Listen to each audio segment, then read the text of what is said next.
the reason why I mentioned that is because there are some games out there that I really wanted to play, but I didn't, but I did. And let me explain. Walk with us as we escort you to safety, experience, and the adventure of a lifetime.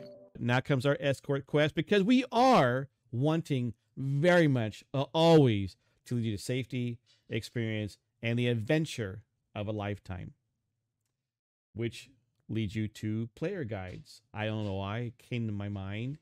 I thought about this because I did, back in the day, buy player guides. And player guides, of course, back then were because there wasn't really an internet. I mean, I was reading Sid Meier's memoirs, and he reminded me that it was in '94 that one of the game developers who went to England for like 9 months, his wife was over there, got a scholarship, and he was working on a new game, which happened to become Civilization 2, and they needed to stay in touch with him because they didn't really have an opportunity. So he mentioned Prodigy, 1994. I had Prodigy before AOL. I didn't have CompuServe, but I had Prodigy. So, but back in the day, there wasn't like a lot of things online. You can go research it. There weren't even a lot of videos to watch. I mean, I got to know who, oh my gosh, what he's now, Lore. That's it, Lore. Oh. Anyways, Okay. yeah, I love those videos. I learned a lot from them. But anyways, I thought I'd put it out there, okay? Do player guides and or other things you see online, do they take away the fun of learning? Or are they an excellent supplement to the game? Or, I don't care. Solomon, what are your thoughts on player guides and just the general help you get on playing the game? Oh man. It depends. I know I say that for everything, but it really, but Well, hear it's me out on true. this. I agree. So there are actual like guides, like book for. Hang on, do I have any? Give me a sec. Hang on. Well, I have Brady guides here for like Railroad Tycoon 3. I even have Dark Age of Camelot. And I think also I might even have a WoW guide back, But these are cool. This is not the manual from the game itself, okay? This literally was made by a company that made this for Railroad Tycoon 3. We can't see you, Dad. Remember? You're not seeing, but they're seeing on screen. I know. So I think one of my favorite guides that in a physical form would be the Fallout 3 Game of the Year edition guide. Nice. Okay. And it's just massive. And they actually numbered them. This is number 41,615. And these were actually limited, right? Which I thought was really cool. So it comes with like different strategies and different tips and stuff like that, and it was very comprehensive. I've actually found out stuff about the game that I didn't even know existed because of this guide, so I thought this was really cool. So yeah, when it comes to like this sort of stuff, yeah, I think it actually really enhances the game's experience, just because like they done it in a way such that it just fits with the lore almost. So there's that. There's that one aspect of guides, if you will. Another aspect is oh man, back in the day when I was in like high school, gamefacts.com was like a huge thing because that's where you would actually find guides to all sorts of games. Like people even would cheat codes, if I recall, too. Yeah, cheat codes and stuff too. Yeah, and people would literally, I guess, in their spare time, write guides in a document form, like probably bigger than this book, right? Yeah, and you could download it. Yeah, you could, and you could like download it and print it. And if you were to print it, it would like just eat up all your paper, And the reason why I mentioned that is because there are some games out there that I really wanted to play, but I didn't, but I did. And let me explain. So I hate horror games. I do terribly when it comes to horror games. I don't like them either. I could get away with zombies because zombies are tangible, tangible threats that you could, shoot in the head. But like ghosts and supernatural stuff, I can't do. But I really wanted to play Silent Hill. Like, there was something about the game that looked really exciting, but I just didn't want to play it, but I did.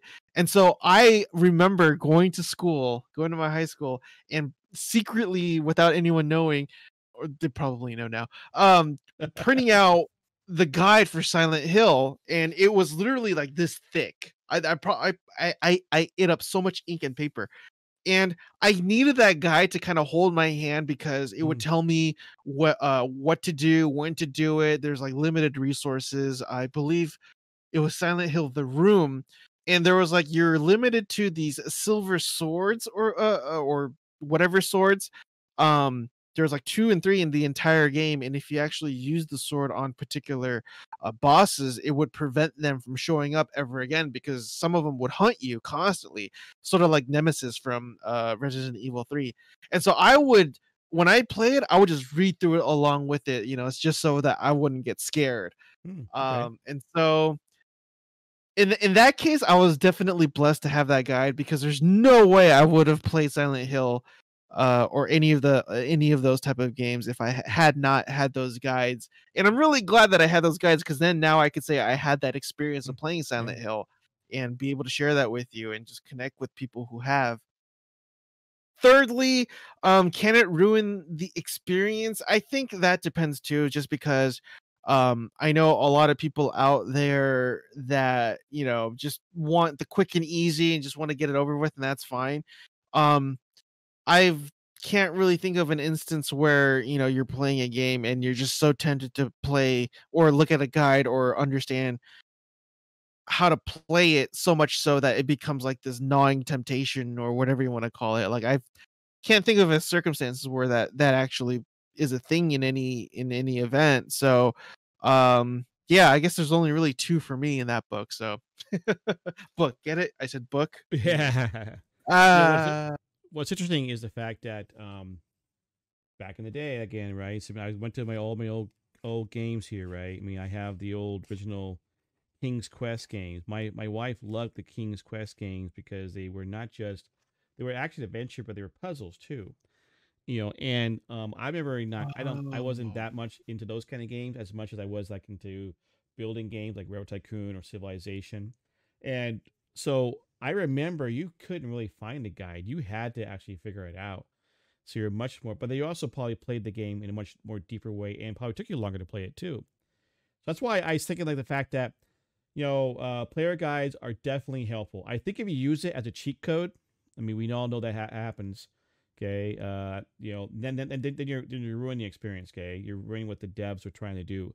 If you're using it as a supplement to help you get through some things, if you're literally stuck somewhere and you just can't seem to get it, it's just not working.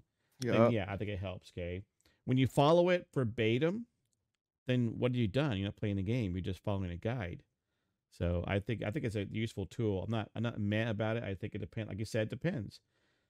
What's interesting is that, again, reading Sid Meier's memoirs, when he finally got a chance to test out Civilization 2, remember I said somebody else actually did the actual coding and the work on it and redeveloping it. He just kind of helped out, guided his name because he kind of did enough work to help out. He didn't do any of the coding. Started playing it, and he goes, "Oh, look at this!" He knows that on top of his screen, because now we're in Windows 3.1, was the game menu, and one of the game menu things said cheat, and he was like, okay. He was against that idea, but it wasn't about cheating. It was about modifying certain things that you can make the game little to your way. And what he found out was that opened the door to modding.